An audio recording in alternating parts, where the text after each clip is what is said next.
Hello my queens, welcome back to Growth Garden. Let me tell you something real quick. If you have high porosity hair and by the end of the day your hair is dry again and you are not using castor oil correctly, sis, you are wasting money and wasting moisture. Today we are doing a full medical breakdown of castor oil benefits for natural hair, the science, the 5 benefits, 4 ways to use it, and 3 mistakes to avoid. If you have ever had build-up or clogged pores from castor oil, this video is for you. Let's get into it. Castor oil is cold pressed from the seeds of the Ricinus communis plant. But the reason trichologists care about it isn't because it is trendy. It is because of its chemical makeup or constituents. 90% of castor oil is ricinoleic acid. That is a monounsaturated fatty acid, which you don't find in any other common carrier oil. It also has vitamin E, omega-6, and omega-9 fatty acid.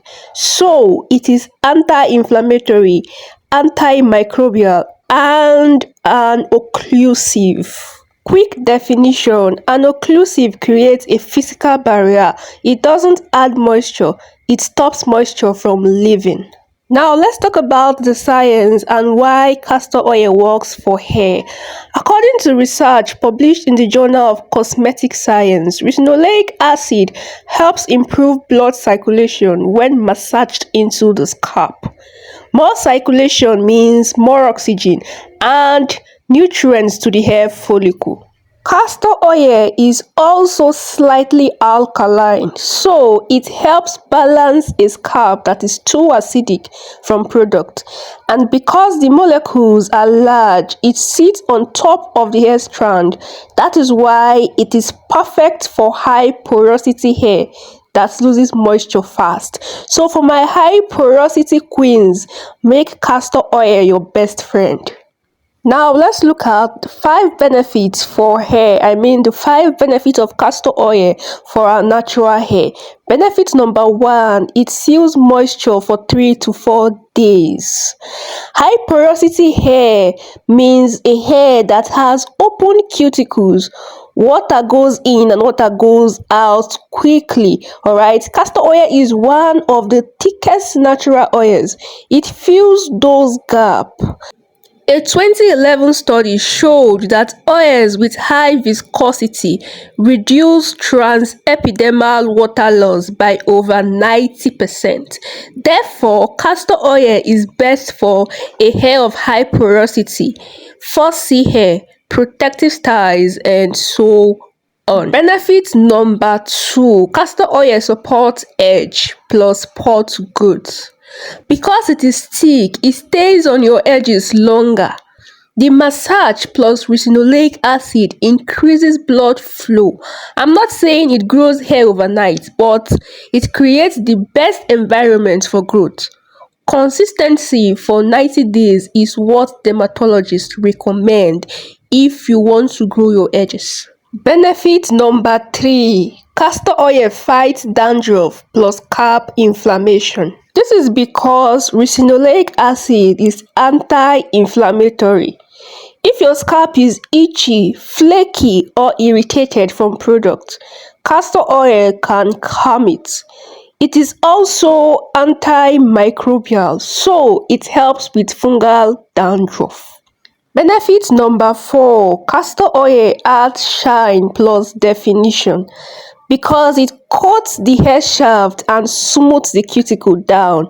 That is why your hair twist out looks shinier and less frizzy after using castor oil. And the best thing is that no silicones needed. It has no silicone, and you don't even need products that have silicone. Once you use castor oil, you're going to get a shinier and less frizzy twist out. Benefit number 5, castor oil strengthens hair plus it reduces breakage. By sealing moisture, hair becomes more elastic. Dry hair breaks, alright, but moisturized hair stretches. Therefore, less breakage leads to length retention. And if you want to see an increase in length, you have to retain length. That is, you have to prevent breakage. Now, let's talk about 4 ways to use castor oil correctly. This is very, very, very important. So please pay attention. Method 1, the sealant, that is the LOC method. For high porosity, leave-in, cream, then castor. Alright, you can use 1 or 2 teaspoons, emulsify in your hands first, focus on the ends. Method 2 is the hot oil scalp treatment. That is, you warm 1 tablespoon, part hair in 4 sections or 6 sections, then massage 5 minutes. After that, cover with plastic cap for 30 minutes, then you wash out. Do this 1 times per week maximum, alright, once per week. But to be on the safe side, you should do it once in 2 weeks. Method 3, edge gel. You can mix 3 drops of castor oil plus aloe vera gel. Apply to edges with toothbrush every night.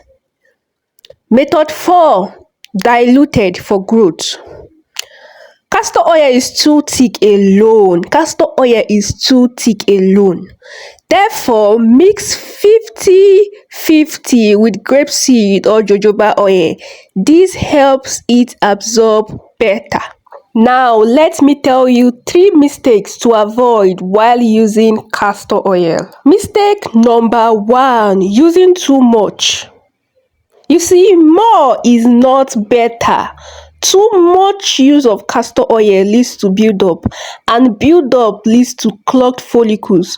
Clogged follicles leads to hair loss. So start with a pea size. Mistake number 2, using castor oil on low porosity. If you have a low porosity hair, that is, if your hair takes forever to get wet, castor oil will just sit there. Use flaxseed instead. I will link it below. I mean the video about flaxseed. Mistake number 3, not washing it out. After you use castor oil, you cannot leave heavy oil for more than 2 weeks. Alright? So after you use castor oil, make sure you clarify every 2 weeks or you will get buildup, and that will potentially slow down hair growth. Now, this is the most interesting part. Who should not use castor oil? Skip castor oil if you have 1, low porosity hair. If you have a low porosity hair, do not use castor oil. Number 2, if you have a fine thin hair, do not use castor oil. It will weigh your hair down. Number 3, if you have scalp acne or folliculitis, do not use castor oil. Number 4, if you are allergic to the castor plants, do not use castor oil. And finally, my queens, before you use castor oil, please patch test first. So here is the truth. Castor oil is not a growth oil. It is a sealant oil. It supports growth by protecting what you already have. So for a high porosity hair, it is 10/10. I mean, it suits your hair. For a low porosity hair, castor oil gets 2/10. That means it is not suitable for a hair of low porosity. And that is all on castor oil. You can comment Team Castor or Team Not for me in the comment section. Alright, my next video is about flaxseed benefits for natural hair, so make sure you stick around. If you haven't subscribed, please subscribe, alright, and join the family. I think we are 290 away from 1,000 subs, so help me hit 1,000 subs. Subscribe, alright, for the full 8-part series. I'm going to be dissecting a whole lot of hair growth ingredients. So make sure you subscribe, alright, and join the family. Until next time, my queens, don't forget to water your hair as always. May your hair be luscious and may your scalp be happy. Bye for now and see you in my next video. Flaxseed benefit for natural hair.